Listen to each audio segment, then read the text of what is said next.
Hey guys, in this video, I'm going to be giving you the tea on the Aiper Smart Pool Vacuum. Welcome to Home Squad Reviews, where we make how-to videos on home-related topics as well as products. If you like content like this, please smash that subscribe button.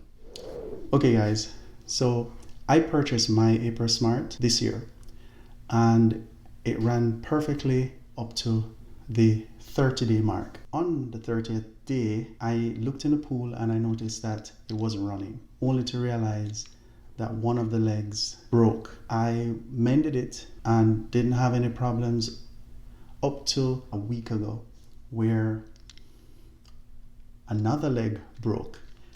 You know, it seems as if there's a problem right at this point.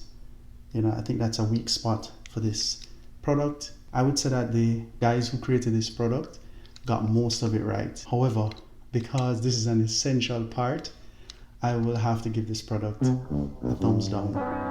Don't buy it. If you'd like to know how to mend this product, then you can click this video here where I walk you through how to actually mend the wheel. Also, please leave comments below to let me know if this video was helpful.